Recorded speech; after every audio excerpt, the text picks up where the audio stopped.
रास का मतलब क्या है?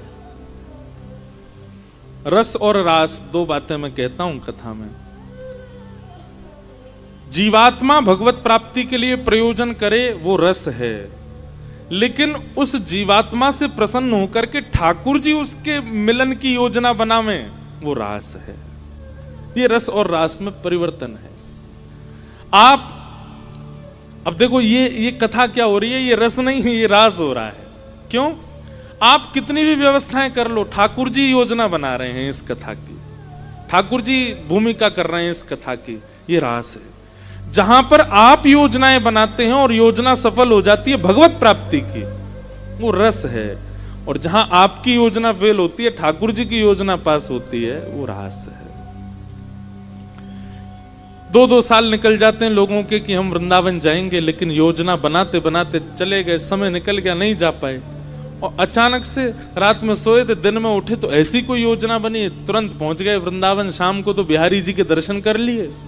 ये रास है। आप प्रयोजन में रहते हो वो रस, और ठाकुर जी जब प्रयोजन करते हैं वो रास। तो ठाकुर जी अग्नि को रास का सुख दे चुके हैं, पृथ्वी को तो रास का सुख मिलता ही रहता है, वायु को भी रास का सुख दे चुके हैं, आकाश को भी रास का सुख दे चुके हैं। तृणावर्त वध करके भगवान ने आकाश को सुख दिया, वायु को सुख दिया, और महारास करके ठाकुर जी ने आकाश को सुख दिया। एकमात्र जल रह गया है। तो जल को रास का सुख देने के लिए और जलाशय जीवों को रास का सुख देने के लिए ठाकुर जी नौका विहार करते हैं, ठाकुर जी नौका में विराजते हैं। तो लीला कुछ ऐसे है, किशोरी जी आज अपनी सब सखियन के संग दही बेचवे के कार्य काजे गई हैं।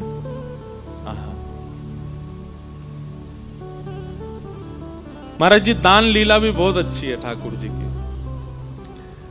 दान लीला में क्या होता है कि सब सखियां, प्राचीन उस समय के काल में व्यापार कुछ था तो नहीं, लोगों के घर में गाय होती थी, गाय के दूध से घी, दही, मठा आदि ये सब बना के फिर उसका विक्रय करना, यही व्यापार था। और खेती बाड़ी, तो पुरुष जितने थे वो खेती बाड़ी करते थे, और माताएं जो हैं वो दूध, घी, दही आदि इसका विक्रय करने जाती थी। इसी से ही घर चलते थे सबके। लेकिन ठाकुर जी इतने पॉजिटिव थे गोकुलवासियों के लिए कि यहां का दूध, घी, दही बाहर नहीं जाना चाहिए। मैं बैठा हूं, मुझे खवाए दो, मुझे पिवाए दो, मोते चाहे जितना धन ले जाओ, पर बाहर कहीं मत ले जाओ। और बाहर भी मथुरा तो बिल्कुल मत लेके जाओ। तो ठाकुर जी क्या करते थे कि मथुरा जाने वाले मार्ग पर एक नाका बना देते थे, और नाका बना करके, नाका समझते हैं, टैक्स टोल गेट होते हैं, ऐसे ही ठाकुर जी नाका बना देते थे। एक किसी लकड़ी की बढ़िया सुंदर एक वो बनाते जो नीचे ऐसे आ जाती, और वो नहीं भी होती तो छुप करके सब पेड़ों पर बैठ जाते। जैसे ही गोपियां निकलती ऊपर से सारे सखा कूद पड़ते, कहां जा रही हो? अरे हम दही, दूध, घी आदि मक्खन बेचवे जा रही हैं। तो फिर ठाकुर जी बोले, मार्ग को कर प्रदान करो। मतलब अरे वृंदावन से मथुरा जावे को कोई मार्ग थोड़ी है, ये तो हमारे दादा परदादा पर दादा ने चल चल के ये मार्ग बनाए हुए है। गोपी ने कही, अच्छा तुम्हारे पिताजी को बोलो। और नहीं, पिताजी नहीं, पर दादा को मार गए हमारे को, हमारो अधिकार है कर लेवे को। और फिर कर कैसा लेते हैं ठाकुर जी? इतने बड़े बड़े पत्तल लेकर के आते हैं, बोले जब तक ये पत्तल ऐसी इतनी नहीं भर जाए कि नए खिलवे पे छलके को नीचे, तब तक देती रहो। आधे आधे मटका सबन के खत्म हो जाए, फिर वो पावे, मधुमंगल पावे, सीदामा पावे, तनसुका, मनसुका, धनसुका सबरे पावे। गोपियों का फिर व्यापार नहीं हो पाता, इसलिए गोपियां मार्ग बदल बदल करके जाती हैं कि कन्हैया नहीं मिल जाए रास्ता में। लेकिन अद्भुत है ब्रज की लीला, गोपियों को विक्रय भी करना है, और ये भी चाहिए कि श्याम सुंदर रास्ते में आके रोकें। अगर गोपियों को मार्ग में ठाकुर जी नहीं मिलते और सही सलामत गोपियां पहुंच जाती हैं तो उनका मन नहीं लगता। कोई आकर के कहे हाँ दही कहाँ भाव दियो, अब तो जितना चाहिए ले जा, मतलब अरे भाव तो बता, कहाँ भाव चाहिए, चाहिए तो ले, नहीं तो चलो जा। अरे कछू तो बता कितने रुपया में, बोले कछू भी दे जा। क्यों ऐसे क्यों है रही है? आज श्याम सुंदर नहीं मिले, आज श्याम सुंदर ने भोग नहीं लगाया हमारे दही को, हमारे मक्खन को।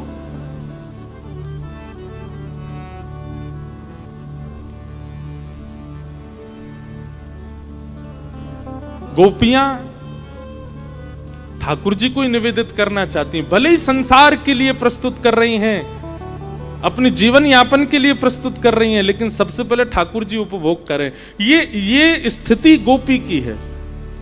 हमारा स्वभाव कैसा है? कुछ भी नवीन अगर आता है जीवन में, धीमो, सबसे पहले हमारा भाव क्या होता है कि हमारा प्रेमी संसार का पहले इसका उपभोग करे।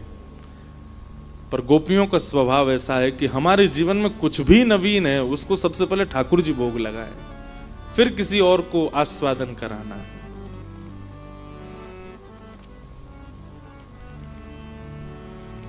एक बार महाराज जी किशोरी जी आई और ठाकुर जी तो बोली तुम्हें शर्म ना आवे? ठाकुर जी बोले ना आवे। बोले तुम ऐसे गोपीन को रास्तों रोक करके उनके मक्खन को, दूध को, दही को सबको हरण कर लो, यहाँ में तुम्हें लज्जा ना होवे? ठाकुर जी बोले बिल्कुल ना होवे। बोले काउ दिना ब्रह्म विधाता मिलेगा ना, बातें कहूंगी कि अगले जन्म में तुम गोपी बन के आई हो और तुम यहां से दही लेके जाए करोगे, मैं तुम बन के आऊंगी, मैं कृष्ण बन के आऊंगी, और तब तुम्हें रास्ता में पकड़ के कभी नोचूंगी, कभी तुम्हारे मटकिन ने फोड़ूंगी, तब तुम्हें पता चलेगी हमें कितनी पीड़ा होवे। ठाकुर जी बोले अगले जन्म तक काई को प्रतीक्षा करो, कल ही कर लेते हैं। किशोरी जी बोली कल ही कैसे करोगे? बहुत दिन बाद ये प्रसंग याद आया आज। तो ठाकुर जी बोले एक काम करो, अपने सब वस्त्र मुंह को दे जाओ, अपना श्रृंगार मुंह को दे जाओ, मैं कल किशोरी जी बन के आऊंगा और मैं अपनी पीतांबरी, अपनी पगड़ी, अपनो पटका, अपनी वंशी और अपनो सब श्रृंगार आपके दो, आप कृष्ण बन के आओ। ठाकुर जी किशोरी जी बोली अकेले अकेले आना? अरे तो है ना मधुमंगल श्रीदामा, जे ललिता बन के आवेगो, ये विशाखा बने। ललिता जी बोली या तो ना दूंगी मैं अपने वस्त्र, ये नहावे ना धोवे। मधुमंगल बोलो हम बे तेरी रेंट निकलती रे। रेंट नहीं समझे होंगे, रेंट जानते हैं? यहां निकली रहती है ना, उसको कहते हैं रेंट ब्रज भाषा में। मधुमंगल बोलो हेरी विशाखा बड़ी इतराए रही है, रोज नहा के आवे, तेरी रेंट निकलती रे। ठाकुर जी बोले देखो लड़ो झगड़ो नहीं, मैं श्री जी के वस्त्र पहन के आऊंगो और मैं मटकी सिर पर धर के लाऊंगो, और मधुमंगल है का ललता बन के आवेगो, श्रीदामा विशाखा बन के आवेगो, तन सुखा मन सुखा धन सुखा, ये सब ये चित्रा सखी, इंदु लेखा आदि ये सब बन के आवेंगे। और कल हम देखें, हमें भी अनुभव हो कि भाई तुम्हें कितना कष्ट होवे। श्री जी बोली देख लियो, जैसे जैसे आप करते हो बिल्कुल वैसे ही करूंगी मैं। ठाकुर जी बोले हाँ करियो। और अगले दिन आहा क्या छवि बनी है ठाकुर जी की।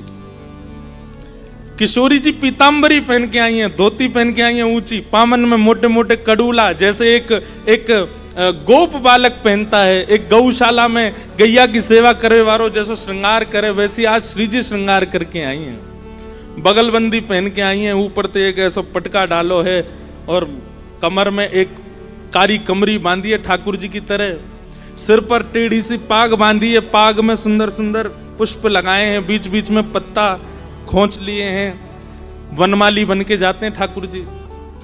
और यहाँ हाथ में लोमना कहते हैं, गैया का जब दूध निकालते हैं तो कई गाय पैर चलाती हैं, तो उनके पैर को बांधने की जो रस्सी होती है उसको लोमना कहते हैं। वो लोमना कंधा पर डाल करके श्री जी ठाकुर जी को रूप धारण करके आई हैं, और बिल्कुल ठाकुर जी की तरह काजर लगा के नेक नेक ऐसे मीड लियो है, तो थोड़ा थोड़ा फैल रहो है जगह जगह से।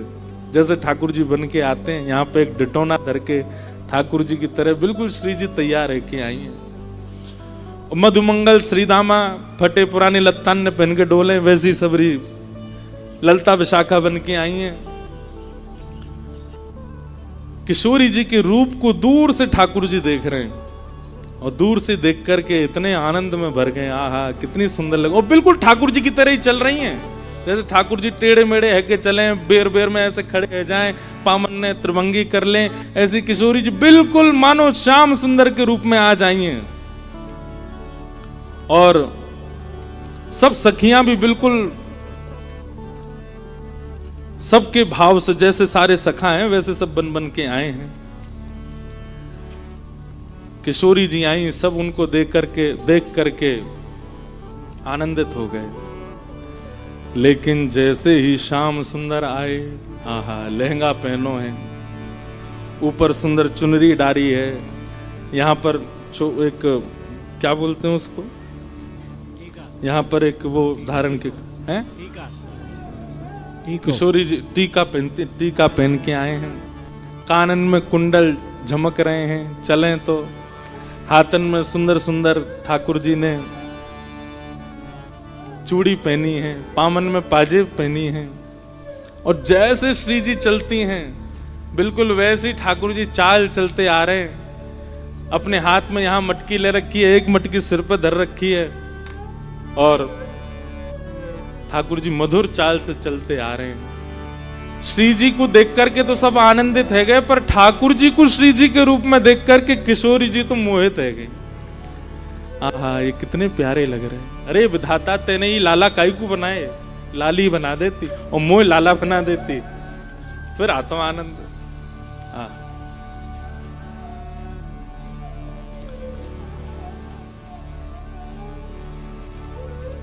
हमारे ब्रज में पद गाते हैं, जैसे ही ठाकुर जी निकले, श्री जी कमर पे हाथ धर करके और महाराज ठाकुर जी को देख रही हैं। ठाकुर जी ऐसे सिर्फ अपने मुंह में पल्लू से छुपाए करके, और मधुमंगल श्रीदामा ये सखी बन के आए, इनते कह रहे हैं देखो सामने श्याम सुंदर खड़े हैं। श्री जी को कह रहे हैं देखो श्याम सुंदर खड़े हैं, यहाँ से चलो, पीछे से भाग के, वहां से भाग के जाते हैं। श्री जी वहां आ जाते, अरे कहाँ को जा रही है, अरे नई नई नवेली दुल्हन।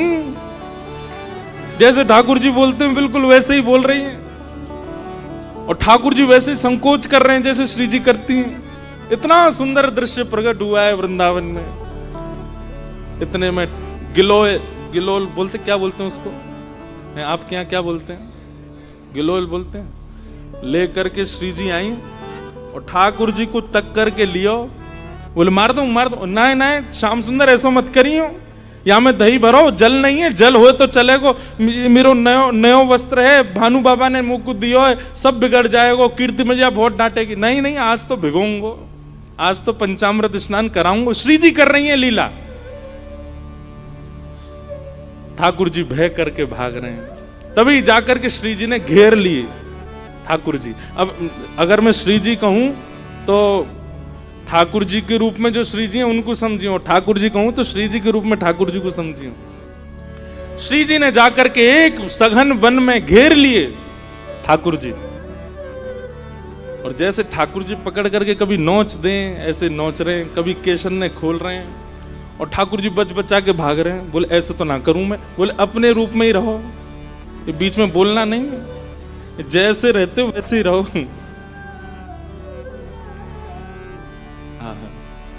चारों तरफ से घेर लिया है सखियों ने ग्वाल रूप में, और बीच में किशोरी जी के रूप में ठाकुर जी, तंसुका मनसुका सब सखी बनकर के बीच में घबरा रहे हैं, कांप रहे हैं, खड़े हैं, और चारों तरफ सब सखा अपने अपने डंडा ने लेके खड़े हैं। बोले अब बताओ कहां को जाओगे। तब हमारे ब्रज में पद गाते हैं, हमारो श्री जी गा रही हैं, ठाकुर जी के रूप में श्री जी गा रही हैं, और ठाकुर जी से कह रहे हैं हमारो दान दे जारी, हमारो दान दे जारी, नहीं दधी बेक बेवारी, हमारो दान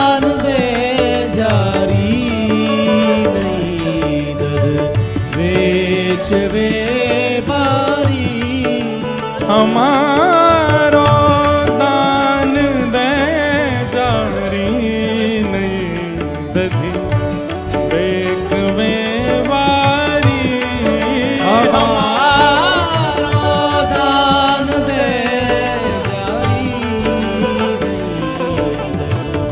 बेच में वारी।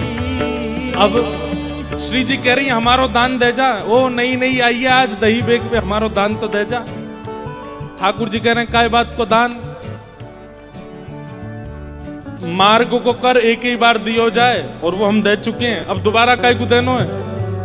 तो श्री जी कह रही हैं कि भैया जब कोई नई गोपी जावे ना, तो नई गोपी जब हमारे मार्ग पे आवे तो वाक्य मार्ग पे आवे को भी हम दान ले में।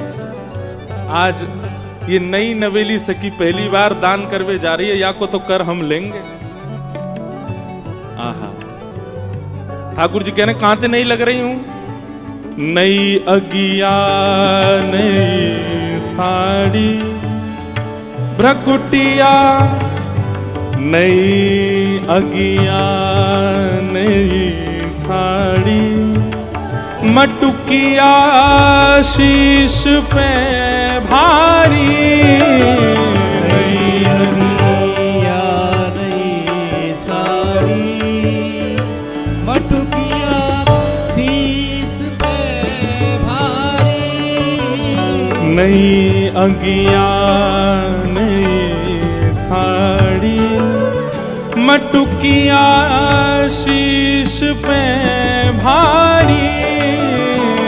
नई अगिया नई साड़ी मटुकिया शीश पे भारी। श्री जी कह रही हैं देखो नई साड़ी पहन के नयो नयो सो अंगया को ऐसी बढ़िया लग रही है, और भारी मटकी सिर पे लेके वाकू बचावे के काजे ऐसी संभल के चल रही है। चले तू चाल मत वारी, ओ चले तू चाल मत वारी। चले तू चाल मत वारी। चले तू चाल मत वारी। ओ नहीं दधी बेच में वारी। ओ चले तू चाल मत वारी। बेच में वारी। हाँ हमारो दान दे जारी नहीं दधी बेच में वारी। हमारो दान दे जारी बेच में वारी। झुमक झुक सुमती डोले रसीले बैन मुख बोले। झुमक झुक झूमती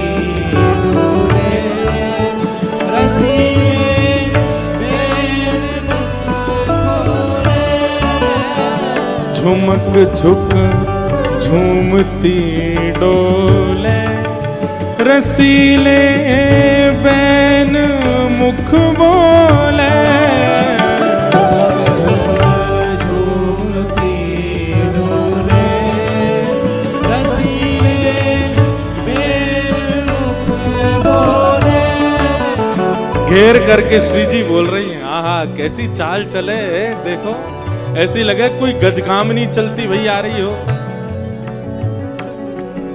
ठाकुर जी को कह रही हैं, ठाकुर जी घूंघट करके अरे छैल छबीले आ गए हो मार्ग में, ऐसे ऐसे दूसरे इनकी नारी इनको देखे करें। ठाकुर जी इतने में हाथ पकड़ेंगे, दूसरे इनकी थोड़े ही हो, आप तो हमारी हो, अपनी इनको तो देख ही सकूं मैं। ठाकुर जी घूंघट करके चल रहे हैं तो श्री जी कह रही हैं ये घूंघट क्यों नहीं खोले। ये घूंघट क्यों नहीं खोले। ये घूंघट क्यों नहीं खोले।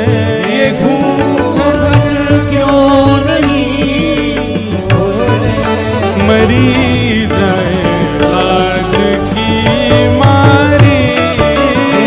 घूंघट क्यों नहीं खोले, मरी जाए लाज की मारी। हे हमारो दान दे जारी ने तजे एक में वारी। हमारो दान दे जारी बेच में बारी। हमारो दान दे जारी ने बेच में मारी। हमारो दान दे जारी बेच में बारी। बेच में मारी। बेच में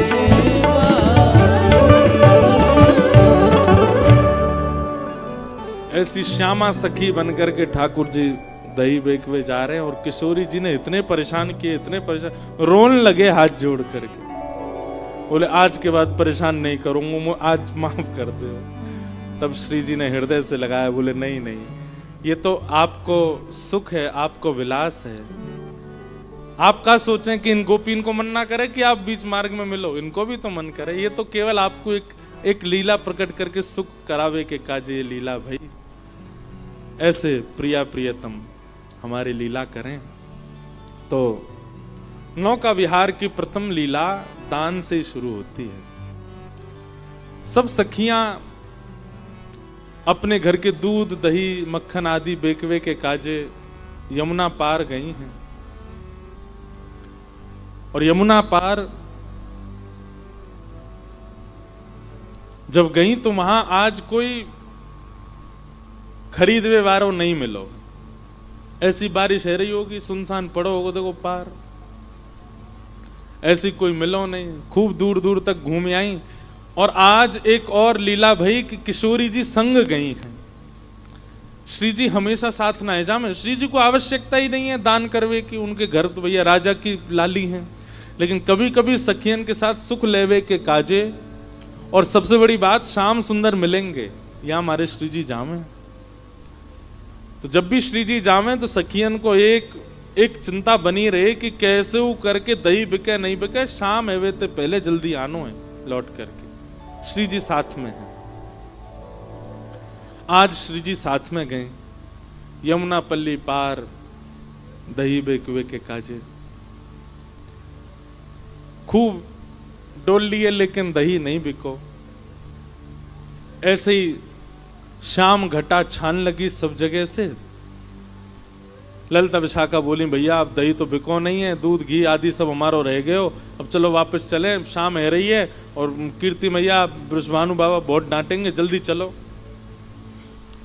वापस जाने के लिए तैयार भये। जैसे ही जमुना जी के तट पर आए तो या तट पे तो सुनसान हो ही हो, पल्ले तट पे भी कोई नाविक नहीं, कोई मल्हा नहीं, नाव चलावे वारो।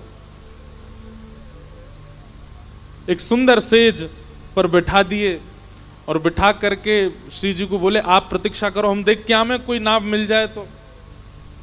ललिता विशाखा दूर दूर तक देखें कहीं कोई नाविक नहीं मिले, इतनी चिंता।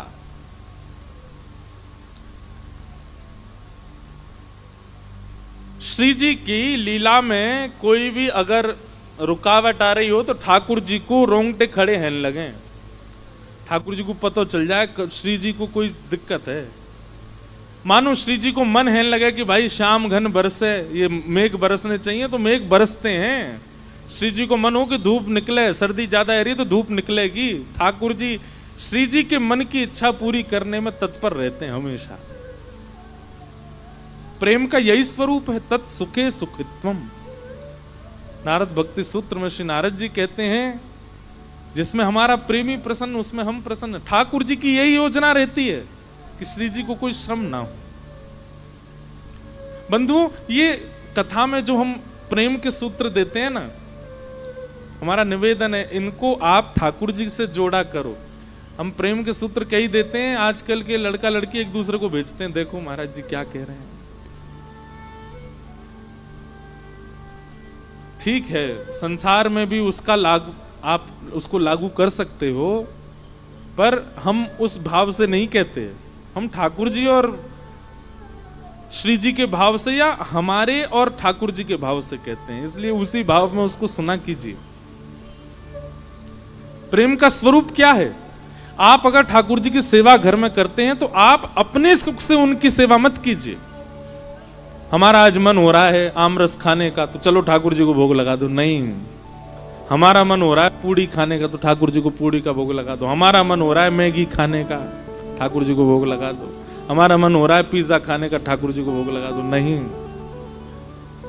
ठाकुर जी की क्या इच्छा है? और जब सेवा करोगे तो इच्छाएं प्रस्तुत होंगी, ठाकुर जी की इच्छा प्रकट होगी, मेरो ये खावे को मने ये दो, तत्सुखे सुखित्व। ठाकुर जी के रोंगटे खड़े हैं लगे। ठाकुर जी बोले श्री जी को कोई आवश्यकता है? इतने में ठाकुर जी ने नेत्र बंद करके देखो तो कहा पायो कि पल्ली पार श्यामाजू बैठी हैं बड़ी निराश हताश, और सब सखियां ढूंढ रही हैं कोई नाविक मिल जाए तो नदी पार करें, जमुना जी पार करें। इतने में ही ठाकुर जी ने अपनी छोटी सी नाव निकाली। कितनी बड़ी नाव होएगी कि बस लाला और लाडली जी बैठ सकें, इतनी बड़ी नाव है, छोटी सी। और छोटी सी नाव लेकर के मतवाले ठाकुर जी कूद पड़े जमुना जी में, और महाराज नाचते गाते भय चला रहे हैं अपनी नाव। जग नैया हमार, नैया में हम हैं और हम में संसार। कितनी बड़ी बात है। ठाकुर जी कह रहे हैं नैया में हम हैं और हम में संसार। ठाकुर जी में उधर में ही सारा संसार है। नैया लेकर के ठाकुर जी मचल मचल करके कभी इधर को झुके इधर को झुके, कभी पतवार उठा के नाचन लगे, कभी कान पे हाथ धर के जोर जोरते गावे। ऐसी शाम घटा हो रही थी, बिल्कुल यही मौसम था। और मैंने आपको एक बात कही ना कि ये जो वर्ण है ना, यही वर्ण है श्री कृष्ण का। ठाकुर जी काले नहीं है, ठाकुर जी नीले नहीं है, ठाकुर जी श्याम वर्ण के हैं। संध्या के समय जो वर्ण हो जाता है, और विशेष रूप से सावन में काली घटाएं जब बरसती हैं, उस समय जैसा माहौल मौसम हो जाता है, यही श्री कृष्ण का है। पता नहीं क्यों किसी को भय लगता हो बादलों से या वर्षा से, हमको तो बहुत प्रिय लगता है। मन होता है ऐसे ही बस यही मौसम चलता रहे 12 महीने, इतना सुख मिलता है। शाम घटा,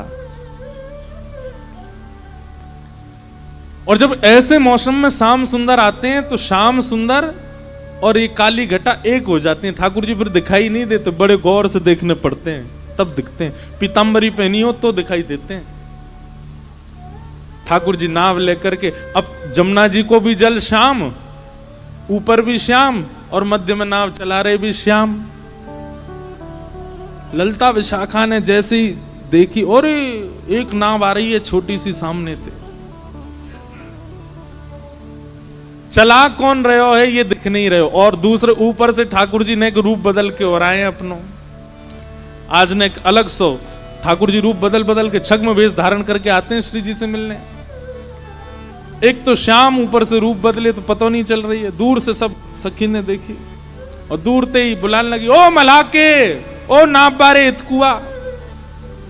ठाकुर जी नाच रहे थे, जोर जोर से चिल्लाई, अरे सुनना रोका, नहीं जल्दी सुन ले, ओ मलाके इतकुआ। ठाकुर जी बोले, हम नंद के छोरा, हमको मलाको कौन बोल रहा है? मलाको समझे? मल्हा बोलते हैं जो नाव चलाते हैं, उनका मतलब वाको बेटा। ओ मलाके, हमारे ब्रज में ना ऐसे ही बुलाते हैं। जैसे मान लीजिए हमारे पिताजी व्यास हैं, तो हमारे घर के कई बड़े बुजुर्ग यो ही बुलाते हैं हमें, ओ व्यास के इधर आ, तो व्यास जी को लाला।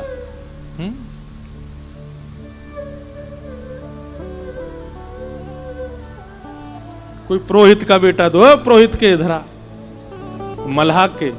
ठाकुर जी बोले, मोए कौन ने कही मल्हा को? मैं नंद जी को छोरा ब्रजराज कुंवर कन्हैया और मुंह को मला को बोल ले। ठाकुर जी बोले तू मला की। ललता विशाखा बोली जे का बोल लो भैया, अरे नाव ले जाए यहाँ पे हमें पार कराए दे। ठाकुर जी बोले पहले तो सम्मान से बात कर, हम मला के ना आए, नंद जी के छोरा आए और जे नाव हमारे पिताजी ने हमारे काज बना के दी है, या मैं कोई यात्री ने पार करावे वारो मेरो काम नहीं है। जब मेरो मन होवे या मैं बैठ के अकेलो यमुना जी में भ्रमण करूं, बोल रही है ज्यादा। ठाकुर जी बोली, ललता जी बोली अरे जे तो बुरो मान गो भैया। विशाखा बोली प्रेम से बात करो, देखो दूर दूर तक नाव नहीं मिल रही है एक भी, श्री जी को पार पहुंचानो, शाम है गई है, कीर्ति मैया डांटेंगी। ललता जी प्रेम से ओ मला के इतकू आजा। प्रेम से बुला रही है। ठाकुर जी बोले यो कह ओ नंद के इतकुआ, तब आऊंगो। कही नंद के ओ यशोदा के इतकू आजा। ठाकुर जी धीमे धीमे अपनी नाव लेकर के पहुंचे। क्या बात है, काई को बुलायो मैं बताओ। बोले भैया हम सब सखी दही बेकवे के काजी आई हैं और हमारी तो चिंता नहीं है, हम तो कैसे पहुंच जाती, थोड़ी प्रतीक्षा कर लेती, पर हमारे साथ में कीर्ति किशोरी वृषभानु जी की लाली श्री राधा रानी। राधा रानी नाम सुनते ही आंख खुल गई, कान खड़े हो गए, उठ बैठे। बरसाने वाले वो भानु बाबा की लाली? बोले हाँ। कहाँ है? पीछे बैठी हैं। हाँ तो उन्हें भेज दो, उन्हें बैठा दो, ले जाऊंगा, पार कर दूंगा उन्हें। ललता विशाखा बोली हम 8 और हैं संग में। ठाकुर जी बोले मेरी नैया देखी तुमने नेक्सी सी, या मैं बैठा हूं, बच्ची कुछ जगह में वो किशोरी जी बैठ जाएंगी, तुम्हें कहां बैठाऊंगो, ऐसी धाम धुल्ला सी मोटी मोटी, डूब जाएगी मेरी नाव। ललता विशाखा बोली एक तो तमीज से बात कर हमते।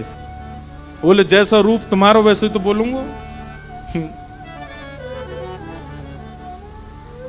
विशाखा जी बोली ललिता को किनारे ले जाके, बोले देख नाव तो छोटी है याकी, या मैं इतनी तो आ ना पाएंगी, लेकिन तुम कैसे करके श्री जी को या में बैठाओ, और जैसे ही आकी नाव आगे बढ़ेगी दौड़ के हम चढ़ जाएंगे, फिर बीच में आ जाएगी ना, फिर कहां उतारेगो, और नेक दूर जाके यही धक्का दे देंगे, हम ले जाएंगे नाव।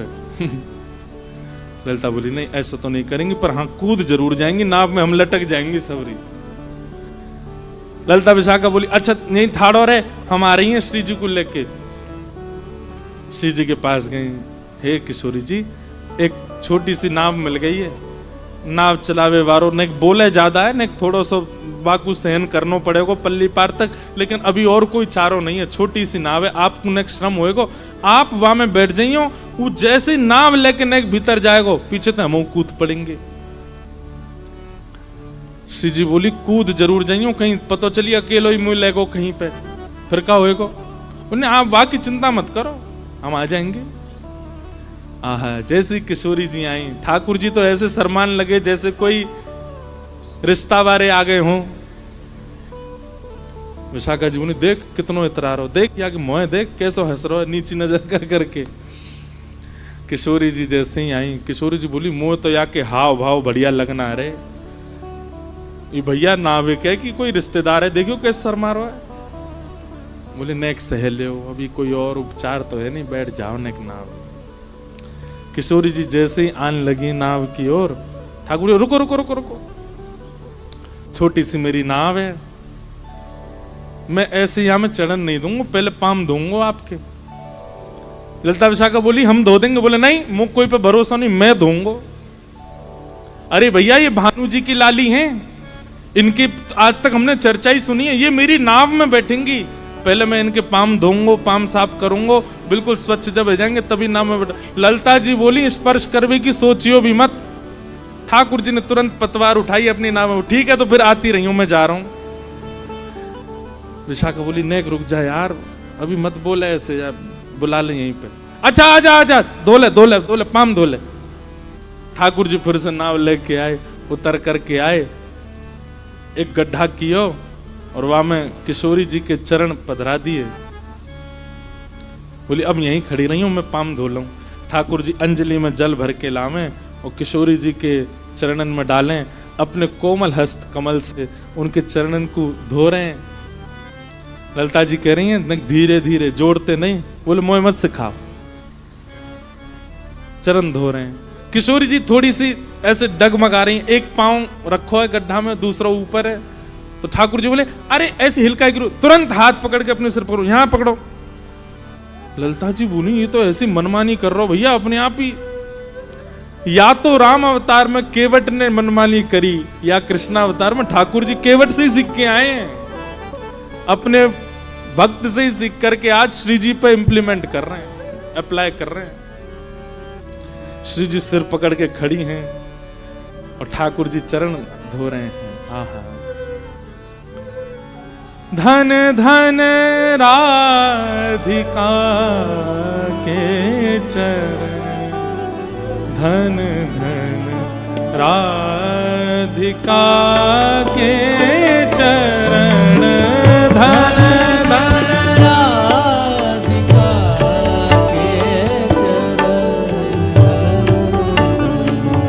राधिका के चरण, धन धन राधिका के चरण, धन धन राधिका के चरण, धन धन राधिका के चरण,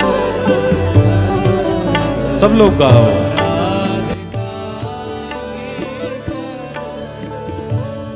हे सुभग शीतलती कोमल सुभग शीतल, सुभग शीतलती कोमल कमल के सेवरण, धन धन कमल के सेवरण, धन धन राधिका के चरण, धन धन राधिका के चरण,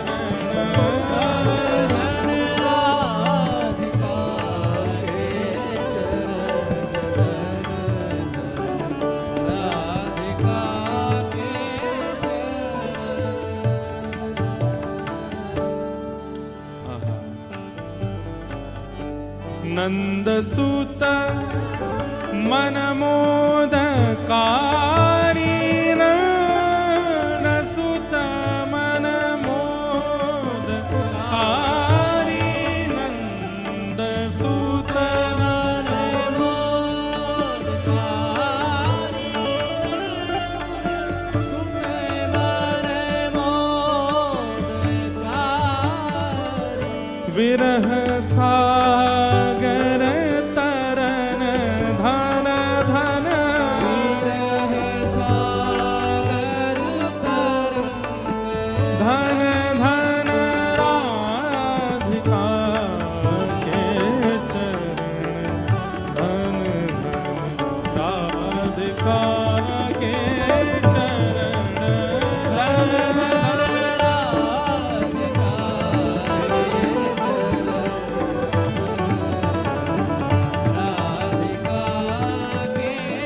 बोलो वृषभानु दुलारी की जय हो।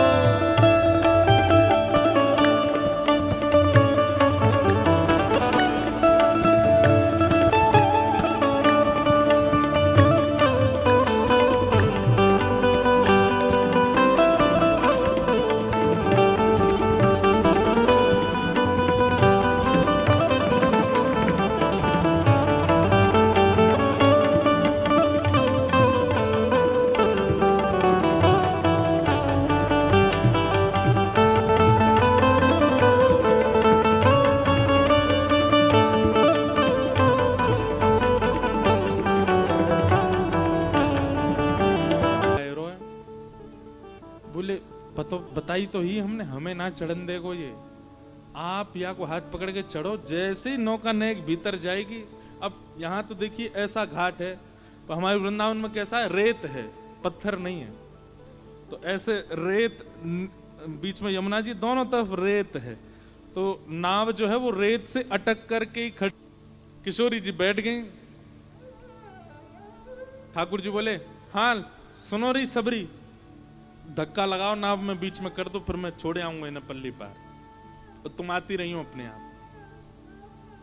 सब सखीन ने नाव पकड़ करके जैसे धक्का दियो, रेत से उतर करके नाव जैसे ही जमुना जी में जान लगी, जैसे ही जमुना जी में पहुंची, ठाकुर जी ने पतवार लेकर के चलानी प्रारंभ करी। इतने में ललता, विशाखा, इंदुलेखा, चित्रा, सुदेवी सब रीवा में ऊपर चढ़ गई कूद कूद करके। कोई जगह नहीं बची है वहां में, फिर भी चढ़ गई। ठाकुर, ए कहा कर रही हो, कहा कर रही हो? बोले अब बैठो रे चुपचाप। ठाकुर जी बीच में बैठे, यहाँ पे बैठ गई, यहाँ बैठ गई, एक दो गोद में बैठ गई, पीछे बैठ गई, आगे बैठ गई, सब बैठ गई वही में, छोटी सी नाव में। ठाकुर जी बोले, मैं धक्का दे दूंगा सबरीन ने, क्यों चढ़ गई हो, मेरी नाव डूब जाएगी। बोले अब चुपचाप बैठो रो, धीमे धीमे पार कर दे। श्री जी अकेली जाएंगी मानते में? अरे मैं छोड़े आ तो इन्हें बरसाने। बोले तो काय को हम, तू काय को जाएगा, हम जाएंगे।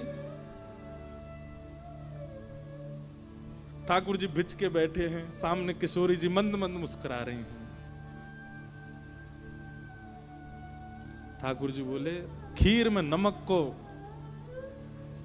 डेला आ गया बीच में, बढ़िया चल लो, सब कूद पड़ी हैं। कोई पाम लटका के बैठी है, कोई ऐसे पकड़ के बैठी, सब बैठ गई वही में। ठाकुर जी धीमे धीमे नाव चला रहे हैं।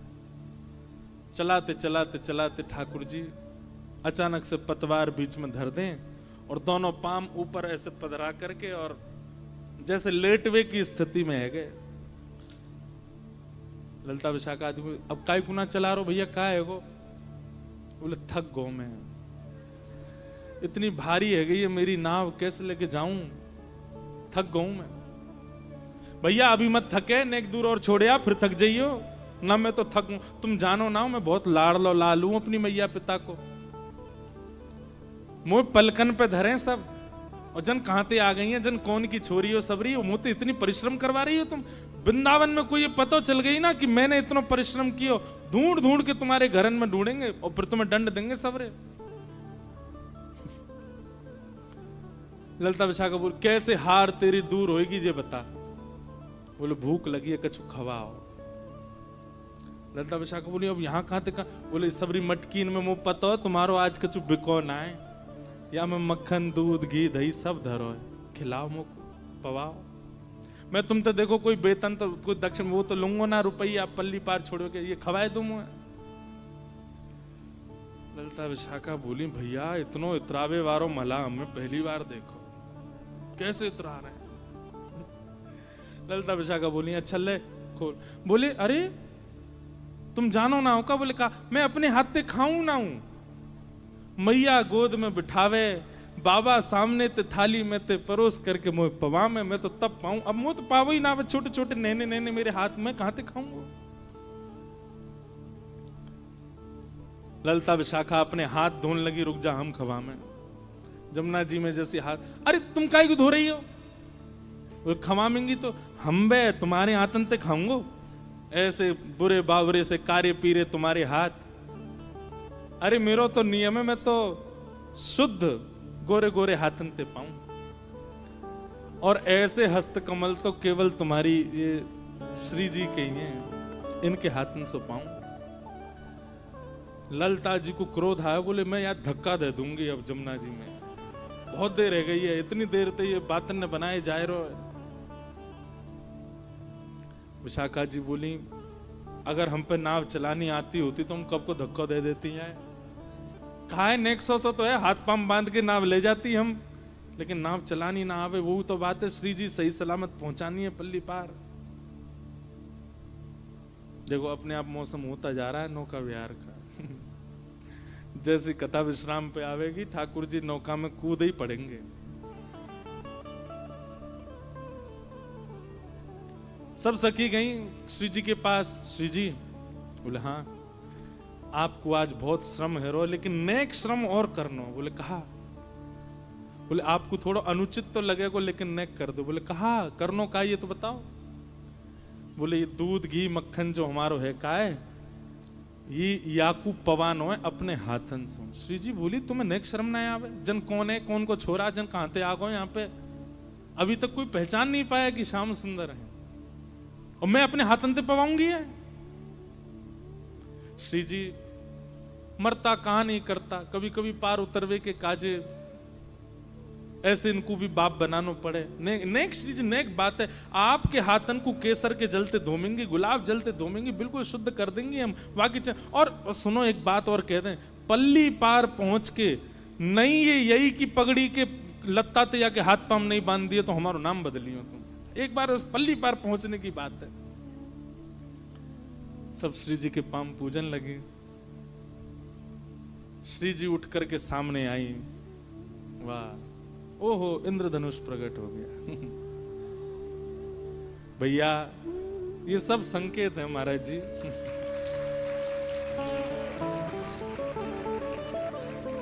वाह लो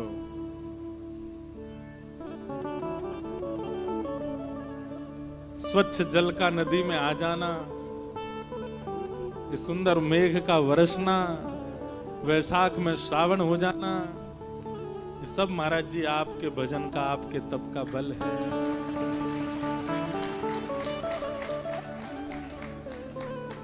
ओ भैया नौका तैयार कर लियो सबरे, तैयार है?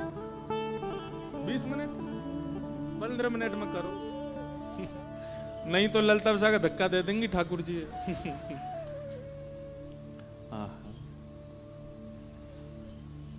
श्री जी सामने बैठ गई, भौं चढ़ा रखी, इसको देख लियो, अब देख लियो बस।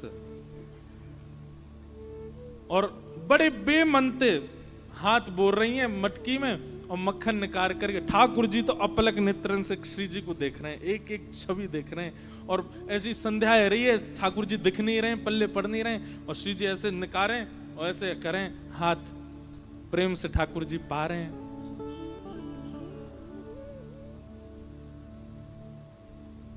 दो चार बार ठाकुर जी ने जैसे पायो, फिर से ठाकुर जी लेटन लगे। ललिता विशाखा बोली अब का है गो? बोले मेरी हार जान आ रही, बेमनते पवा रही हैं ये, इनते कहो मनते पवाएंगी तभी मेरी थकान दूर होएगी। श्री जी बोली तो कैसे मनते पवाऊं, तेरे आगे यूं हाथ तेरी थोड़ी पर धर के और बड़े हाथ बात जोड़ के ऐसे पवाऊं? बोले हाँ ऐसे ही पवा। श्री जी प्रेम से पवा रही हैं, जबरदस्ती हंस रही हैं, जबरदस्ती, अरे नेक और खाए लो, अरे नेक दही भी पाए लो, नेक ये खा लो। ठाकुर जी नहीं नहीं नहीं, नहीं इतना नहीं, इतना ना पानो। बोले नखरे और कर रहा हूं ऊपर ते। प्रेम से पा लियो। श्री जी उठ गई, बोले अब तेरा पेट भर को भैया, अब ले चलो मैं पल्ली पा। ठाकुर जी ने फिर पतवार उठाई, फिर से चलान लगे। चलते चलते चलते चलते चलते फिर से बीच में ठाकुर जी ने पतवार रोक दी, फिर ते पाम ऊपर किए। सब बोली अब का भयो? बोले पेट भर गो, अब नींद आ रही है मुझे, अब तो मैं सोऊंगो। तुरंत ठाकुर जी वहीं पर नेक्स्ट इसी जगह में ही लेट गए, अपनी स्वापी उतार करके भीतर वहीं तकिया से बनाई वापस। अरे भैया तू पल्ली पार जाके सो जाइयो, हमें पार कर दे, बीच नदी में तेने नाव रोक रखी है।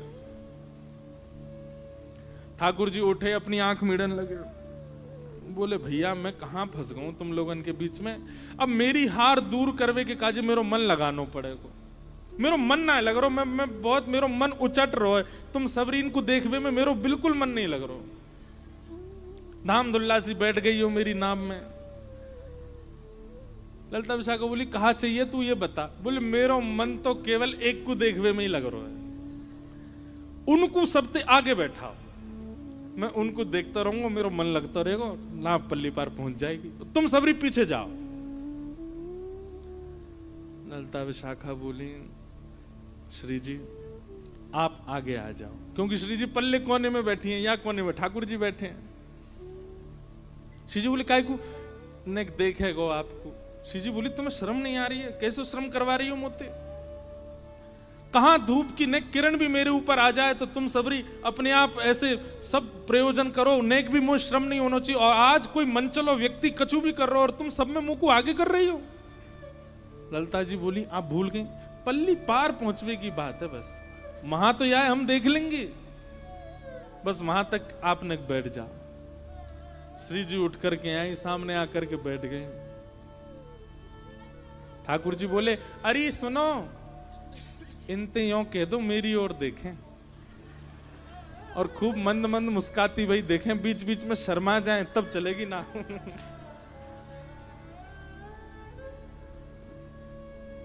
आहा, श्री जी ने एक देख लो। ललिता विशाखा बोली, एक काम कर ले, तू हमें देख ले, हम तो सिया सिया के देखी खूब शर्माएंगी, तू जैसो कहेगो वैसो करेंगी, तो देख के मुस्का जाएंगी, तो देख करके आंख मार देंगी, तू जैसो कहेगो हमें देख ले। ठाकुर जी बोले, हम बे मैं यमराज ना देख लूं, तुम ते सुंदर होएगा वो, तुम्हें तो ना देखूंगा। ऐसे ठाकुर जी की लीला किशोरी जी देख रही हैं ठाकुर जी। और जैसे ही किशोरी जी ने ठाकुर जी के नेत्रन में देखो, नेत्रन की वो चंचलता देख करके किशोरी जी पलक झपकना भूल गए। अब पहले तो जानबूझ के मुस्कुरा रही थी, पर अब अपने आप प्रसन्नता सी आ रही है, रों पुलकित से हो रहे हैं। और ये दृश्य देख के ललिता विशाखा को बड़ी चिंता हो रही है। बोले, भैया ही कुछ जादू टोना वारो लग रहा, देखियो यानी श्री जी अपने बस में तो ना कर नहीं। अब ललिता विशाखा आगे श्री जी की आंखन के आगे हाथ धरे तो श्री जी हटा, में बोले हटो देखन दे। बोले, श्री जी जन कौन को छोड़ा है, कहां ते आवे, इतना मत देखो, नेक बस पार है वे तक की देखना। बोले, नहीं नहीं देखन दे। श्री जी के इस प्रेम में श्री जी समझ गई ये कोई और नहीं है, निश्चित ही कोई श्याम सुंदर आज छद्म वेश धारण करके आए। अचानक से पता नहीं कहा भय, ठाकुर जी ने पलक झपकी। जैसे ही ठाकुर जी ने पलक झपकी, उनका नाम है कृष्ण, करशतीत कृष्ण। अगर उन्होंने नेत्रों में नेत्र भर के देख लिया तो आप मूर्तिमंत हो जाओगे। अगर उन्होंने अपनी एक उंगली से स्पर्श कर दिया तो आप मूर्तिमंत हो जाओगे। उन्होंने कान में एक स्वर बोल दिया तो आप कुछ कर नहीं पाओगे। ये ठाकुर जी का स्वरूप है। ठाकुर जी ने जैसे नेत्र अपने बंद किए, किशोरी जी का ध्यान टूटा। अरे ललिता, मुझे तो ऐसा लगे ये कछु जान तो दिखे, अभी आने मेरा ऐसा वशीकरण कियो, मुझ को यही में श्याम सुंदर दिखन लगे। ललिता जी बोले, अरे नहीं नहीं, श्याम सुंदर थोड़े ही है जी, वो तो बड़े प्यारे हैं, बड़े सुंदर हैं, बड़े ऐसे हैं। बोले, वही तो मैं कहूं, पता ना यहाँ में क्यों मेरी आसक्ति सी भई। अभी थोड़ी देर बाद ठाकुर जी ने फिर पतवार धर दी। ललिता विशाखा बोली, अब कहा भयो? बोले, देखो मेरे नहने नहने हाथ हैं, पतवार चलाते चलाते थक गया हूं मैं, और अब मेरी थकान ना तो मक्खन ते जा रही और ना इनके दर्शन ते जा रही, अब तो एक ही काम होगा। बोले, कहा? मुंह पे एक मंत्र आवे, पर वह मंत्र को जब तक मैं कोई के कान में नहीं पढ़ूंगा तब तक वह मंत्र को कोई प्रयोजन नहीं। और वह मंत्र की ऐसा प्रभाव है कि वह मंत्र के बोलते ही नाव अपने आप चलन लगेगी, लेकिन वह मंत्र को मुझे कोई कुछ सुनाना पड़ेगा। ललिता जी बोली, ले सुना। ठाकुर जी बोले, पहले मैल साफ करके आप लो सुना, तेरे कान में ना बोलूंगा तो इनके कान में। विशाखा जी बोली, इतना समीप आवेगो तू? बोले, हाँ, वो तो कान में ही गुरु मंत्र की तरह बोलूंगा तभी काम होएगा। अंत में किशोरी जी से कही, बोले, कछु कहेगो कान में एक सुन ले, और कुछ ज्यादा बोले तो धक्का दे दियो या अब तो दे ही देंगे हम, चाहे कैसे पतवार में लटकती झटकती पहुंचा देंगे, अब के ज्यादा बोलो तो या धक्का दे देंगे। किशोरी जी ने अपनो कान आगे कियो और ठाकुर जी नेक समीप गए हैं। अपने अधर को स्पर्श किशोरी जी के कर्ण से करा करके ठाकुर जी बोले, हे कृष्ण मनोहारिणी। कृष्ण मनोहारिणी शब्द सुनते नेत्र सजल हो गए, प्रेम पुलकित हो गई श्री जी। तुरंत हाँ कृष्ण मुख से शब्द निकला, सब सखियां अचंभित हो गईं। बोले, कहां कृष्ण? अरे बोले, ये कोई और नहीं है, श्री कृष्ण है, अपने रूप में आओ। तुरंत ठाकुर जी ने अपनी पाग हटाई और ऊपर जो जो वस्त्र पहन रखे सब हटाए, श्याम सुंदर मध्यस्थ प्रकट हो गए। आहा, वृंदावन अंतर ध्यान हो गया, सारे घाट अंतर ध्यान हो गए, यमुना जी में प्रेम पुलकित होकर के सुंदर सुंदर कमल प्रकट हो गए। सुंदर सुंदर मछलियां अपने मुख को बाहर निकाल करके मानो जैसे स्वर प्रकट करने लगी हों। वो छोटी सी नौका एक मणिमंडित नौका के रूप में प्रकट हो गई। सब सखियां हाथ में वीणा लेकर के, वेणु लेकर के, वाद्य लेकर के सुंदर कीर्तन करने लगी।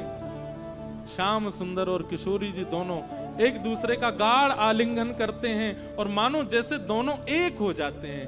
हमारी तरह जड़ स्वरूप नहीं है ठाकुर जी का, चैतन्य है, इसलिए एक दूसरे में विलीन होने लगे, एकाकार रूप प्रकट होने लगा।